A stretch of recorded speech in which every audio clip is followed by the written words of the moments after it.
বিৰোধী দলৰ ভূমিকাটো কি হ'ব। আজিৰ সভাই আমি সৰ্বসন্মতভাৱে সিদ্ধান্ত লৈছোঁ যে অসমৰ আৰ্থ সামাজিক সাংস্কৃতিক স্বাৰ্থ ব্যাহত হ'ব পৰা এই কাক আমি 16টা দলৰ মঞ্চই আমি শক্তিশালী ৰূপত আমি বিৰোধিতা কৰি আহিছোঁ আৰু আমি আজি সভায়ো সম্পূৰ্ণ বিৰোধিতা কৰি এটা সিদ্ধান্ত গ্ৰহণ কৰিছোঁ। দ্বিতীয়তে আমি কালিলৈ ভিতৰত ভাৰতবৰ্ষৰ মহামান্য ৰাষ্ট্ৰপতি মহোদয়লৈ ৰাজ্যপালৰ জৰিয়তে এখন স্মাৰকপত্ৰ আমি 16টা দলে স্বাক্ষৰ সম্বলিত এখন স্মাৰকপত্ৰ দিবলৈ সিদ্ধান্ত লৈছোঁ আৰু আমি ৰাজ্যপালৰ লগ পোৱাৰ বাবে অনুমতি বিচাৰি আছোঁ। কালিলৈ ৰাজ্যপাল ডাঙৰীয়া বাহিৰলৈ যোৱা কথা আছে। আমি 9টা বজাৰ ভিতৰত হ'লেও আমাক খন্তেক সময় দিবৰ কাৰণে আমি ৰাজ্যপাল ডাঙৰীয়াক ইতিমধ্যে অনুৰোধ জনাইছোঁ। আমি আশা কৰি আছোঁ যে তেখেতে আমাক লগ দিব। আমি কালিলৈ ৰাজ্যপাল মহোদয়ৰ জৰিয়তে ৰাষ্ট্ৰপতিলৈ এখন স্মাৰকপত্ৰ দিয়াটো সিদ্ধান্ত লৈছোঁ আৰু তাৰ পৰৱৰ্তী সময়ত যদি কেন্দ্ৰীয় চৰকাৰে আমাৰ কথা গুৰুত্ব নিদিয়ে তেতিয়া আমি 16টা দলে ইতিমধ্যে 14টা লোকসভা সমষ্টিত কি ধৰণে আমি শক্তিশালী গণ আন্দোলন গঢ়ি তুলিম তাৰো এটা পৰিকল্পনা কৰিছোঁ। আমি এটা শক্তিশালী গণ আন্দোলন পৰ্যায়ক্ৰমে এলানি গণ আন্দোলন আমি কৰিবৰ কাৰণে সিদ্ধান্ত লৈছোঁ আৰু কিছু কথা আছে। আমাৰ সাধাৰণ সম্পাদক ৰোহিণ গগৈ ডাঙৰীয়া, আমাৰ মুখপাত্ৰ অখিল গগৈ ডাঙৰীয়া, আমাৰ ৰিপুণ বৰা ডাঙৰীয়া আছে, আপ আছে, আমাৰ 16টা দল আছে। তেখেতসকলৰ ফালৰ পৰা থাকি যোৱা কথাখিনি ক'ব।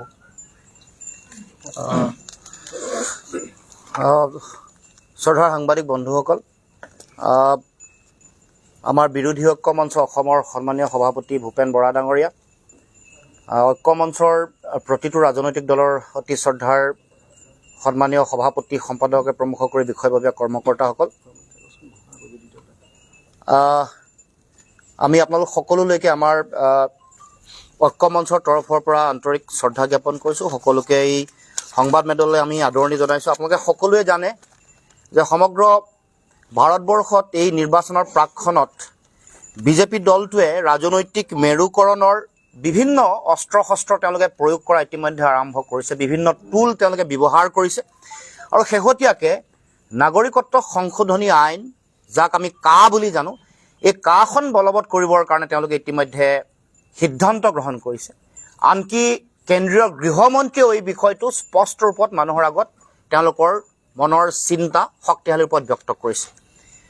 অসমৰ জনগণ আৰম্ভণিৰে পৰা কা বিৰোধী, নাগৰিকত্ব সংশোধনী বিধেয়ক 16-19 দুয়োখনৰ তেওঁলোকে বলবৎ কৰাৰ যি প্ৰচেষ্টা বিজেপি দলে হাতত লৈছিল, সেই সময়ৰ পৰাই অসমৰ প্ৰতিটো জাতি, জনগোষ্ঠী, ভাষা ভাষী, ধৰ্মাৱলম্বী লোকে ইয়াক শক্তিশালী ৰূপত বিৰোধিতা কৰি আহিছে কেইবাটাও কথাৰ কাৰণে। প্ৰথম, এই আইনখন সংবিধান বিৰোধী, অসম বিৰোধী। প্ৰথমটো হ'ল অসম বিৰোধী। অসমৰ ভৱিষ্যতৰ ভাষা, কৃষ্টি, সংস্কৃতি, ৰাজনৈতিক অধিকাৰ, আমাৰ সামাজিক ভৱিষ্যত সকলো নিশেষ কৰিব পৰা সকলো ধৰণৰ শক্তি এইখন আইনত আছে। গতিকে আমি অসমৰ ৰাইজে ইয়াৰ শক্তিশালী ৰূপত বিৰোধিতা কৰিছোঁ।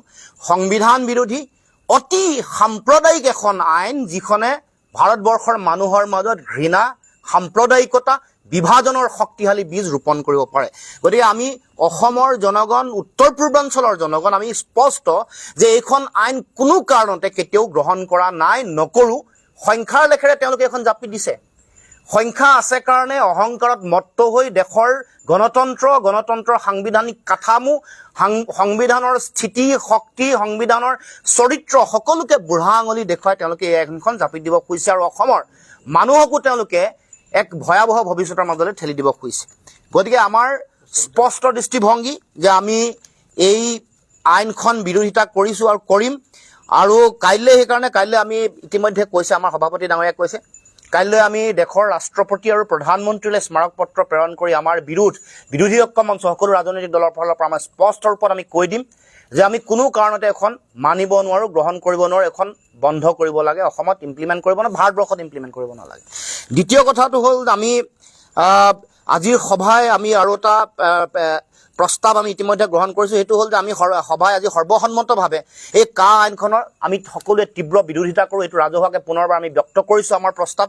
দ্বিতীয় হ'ল, আমি কাইলৈ স্মাৰকপত্ৰ প্ৰদান কৰিম। তৃতীয়, আমি কা যিদিনাখনেই তেওঁলোকে আমাৰ ইয়াত ইমপ্লিমেণ্ট কৰিবলৈ প্ৰচেষ্টা হাতত ল'ব আৰম্ভ কৰিব সেই দিনটোতেই এই দিনটোৰ পৰাই অসমৰ ৰাইজক জনগণক লৈ একত্ৰিত কৰি আমি ব্যাপক আন্দোলন গণসংগ্ৰামৰ আমি আৰম্ভণি কৰিম পিছৰ দিনটোত ভয়াৱহ ৰূপত ব্যাপক ৰূপত যিদিনাখন গ্ৰহণ কৰিব সেইদিনাখন হ'ব তাৰ পিছদিনাখনৰ পৰাই ব্যাপক ৰূপত সৰ্বাত্মক ৰূপত আন্দোলনৰ কাৰ্যসূচী গ্ৰহণ কৰা হ'ব তাৰ লগে লগে আমি আজি এই সভাই সমগ্ৰ অসমৰ প্ৰতিটো দল সংগঠন জাতীয় অনুষ্ঠান প্ৰতিষ্ঠান বুদ্ধিজীৱী সাংবাদিক বন্ধুসকল নাগৰিক সমাজ ৰাইজ সকলোকে আহ্বান জনাইছোঁ ছাত্ৰ ছাত্ৰী যুৱক যুৱতী কৃষক শ্ৰমিক সকলোকে সাংস্কৃতিক দল কৰ্মকৰ্তা সাংস্কৃতিক জগতৰ লগত জড়িত হৈ থকা সংগঠক ক্ৰীড়া ক্ষেত্ৰৰ লগত জড়িত হৈ থকা সংগঠক সকলোকে আহ্বান জনাইছোঁ অসম বিৰোধী অসমৰ জাতীয় জীৱনৰ প্ৰতি অতি ভয়াৱহ এইখন আইনৰ বিৰুদ্ধে আহক মাৰ বান্ধি থিয় হওক সকলোৱে ঐক্যবদ্ধভাৱে সংবিধান বিৰোধী অসমৰ ভৱিষ্যত অন্ধকাৰ দিশলৈ ঠেলি দিব পৰা আমাৰ মাটি ভেটি ভাষা কৃষ্টি সংস্কৃতি আমাৰ ৰাজনৈতিক অধিকাৰ নিশেষ কৰিব পৰা এই আইনৰ বিৰুদ্ধে সকলোৱে মাত মাতক নাই কোৱা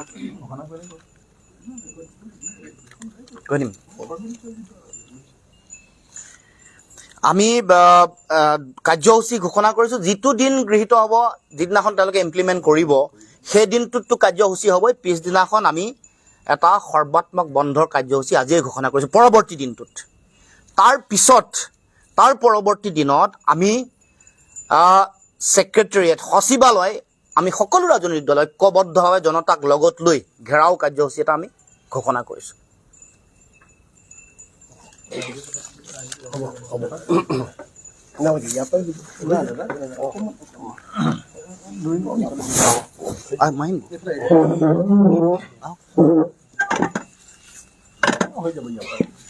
সাংবাদিক বন্ধুসকল ইতিমধ্যে আমাৰ ইউনাইটেড অপজিশ্যনৰ সভাপতি ভূপেন বৰা আৰু সাধাৰণ সম্পাদক লুৰিণজ্যোতি গগৈয়ে আজি তাৰ সম্পৰ্কত আমি যি সৰ্বসন্মত সিদ্ধান্ত লৈছোঁ সেই সম্পৰ্কত আপোনালোকক অৱগত কৰিছে যে মই এই ক্ষেত্ৰত মাত্ৰ এটা সংযোজন কৰিব খুজিছোঁ সেইটো হৈছে যে আমি অসমত এই 16টা ৰাজনৈতিক দল বৰ্তমান আৰু অদূৰ ভৱিষ্যতে হয়তো আৰু দল আমাৰ লগত লগ লাগিব এই আমি বিৰোধীয়ে আমি এটা কথা প্ৰমাণ কৰি দিম সেইটো হৈছে কি যে যেনেকৈ কৃষি সম্পৰ্কীয় 3খন ক'লা আইন বিপুল বহুমতত কেন্দ্ৰীয় চৰকাৰে গ্ৰহণ কৰিছিল কিন্তু কেন্দ্ৰীয় চৰকাৰে কৃষকসকলৰ আন্দোলনত অৱশেষত সেও মানি সেই আইন তেওঁলোকে বাতিল কৰিবলৈ বাধ্য হৈছিল গতিকে আমিও অসমত আমাৰ এই ইউনাইটেড অপজিশ্যন ফৰামৰ যোগেদি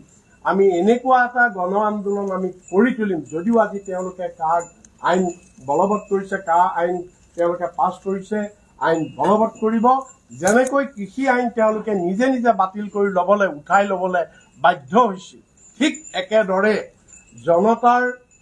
জনতাৰ প্ৰতিবাদত অসমত এদিন এই বিজেপি চৰকাৰেও এই আইন বাতিল কৰিবৰ কাৰণে তেওঁলোকে বাধ্য হ'ব আৰু সেই দিনটোলৈকে আমি আপোচবিহীনভাৱে এই আন্দোলন আমি লৈ যাবৰ কাৰণে আমি সংকল্পবদ্ধ হৈছোঁ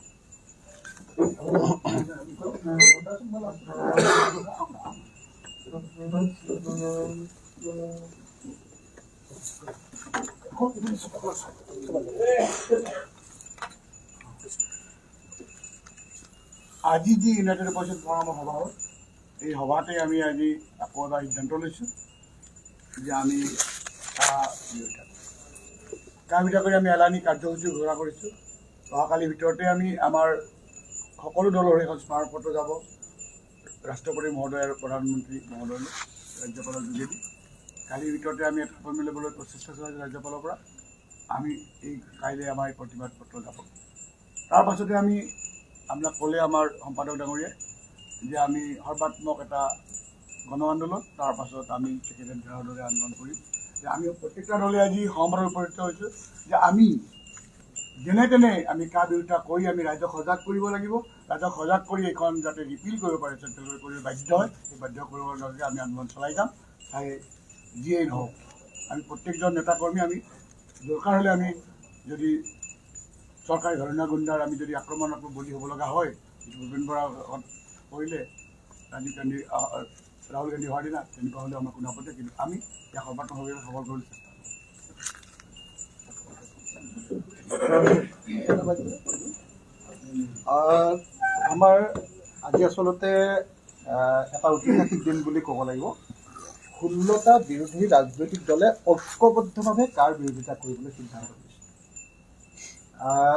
এইটো এটা সেইকাৰণে আজিৰ দিনটো এটা ঐতিহাসিক দিন। মই 16টা ৰাজনৈতিক দলক সকলোকে কংগ্ৰেচুলেশ্যন কৰিছোঁ, তেখেতসকলক অভিনন্দন জনাইছোঁ আৰু শুভেচ্ছা জনাইছোঁ যে আগন্তুক আমাৰ যিমান কাৰ্যসূচী ইতিমধ্যে আমাৰ সভাপতি আৰু সম্পাদক ডাঙৰীয়াই ঘোষণা কৰিলে, সকলোবিলাক আমি কাৰ্যকৰী কৰিব লাগিব, সফল কৰিম আৰু আমি সকলোৱে মিলি অসমত ইমপ্লিমেণ্ট নকৰিবৰ কাৰণে, অসমত কাৰ্যকৰী যাতে কৰিব নোৱাৰে তাৰ ব্যৱস্থা কৰিম। আমি কেন্দ্ৰীয় চৰকাৰক সকীয়াই দিছোঁ যে অসমত যাতে ইমপ্লিমেণ্ট কৰিবলৈ চেষ্টা কৰা নহয় আৰু কাইলৈ সকলোৱে আমি পুৱাই গৈ ৰাজ্যপালৰ সন্মুখত থিয় হৈ আমি ৰাষ্ট্ৰপতি আৰু প্ৰধানমন্ত্ৰীক স্পষ্টভাৱে জনাই দিম যে অসমে কোনোপধ্যে নামানে আৰু নামানে। এইখিনিয়ে কথা। ধন্যবাদ।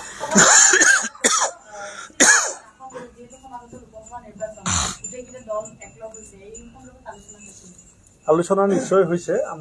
আজি সভাই আমাক সকলোকে যিকেইটা দলে লোকসভা নিৰ্বাচন কেন্দ্ৰিক প্ৰতিদ্বন্দ্বিতা কৰাৰ চিন্তা কৰিছে, সভাই পৰামৰ্শ দিছে যে সেই দলবিলাকে 1-to-1 কথা পাতি এটা সংখ্যাত বুলি সভাই আজি পৰামৰ্শ দিছে। আপৰ নেতৃত্বলৈ 3খন আসনত আপোনালোকে ইতিমধ্যে ৰাষ্ট্ৰীয় তৰফৰ পৰা প্ৰাৰ্থী ঘোষণা কৰিছে। গতিকে এই ক্ষেত্ৰত আপোনালোকৰ এলায়েন্সটো কেনেধৰণৰ হ'ব? অসমত কেনে পৰ্যায়ত থাকিব আপোনালোকে? আমি আপোনালোকলৈ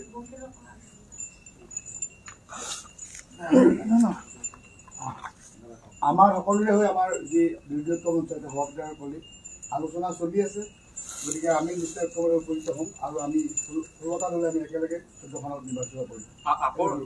বহুত আপোনালোকৰ তৃণমূল পৰ্যায়ত কৰ্মী এতিয়া অসন্তুষ্টি দেখা পোৱা গৈছে। মানে এতিয়া আজি কাৰ মিটিং আছে হ'ব আৰু আপুনি যদি বস্তু ড্ৰাইভাৰটো যাব আমাৰ মূল মিটিংখনে কাৰ ল'বলৈ হ'ব।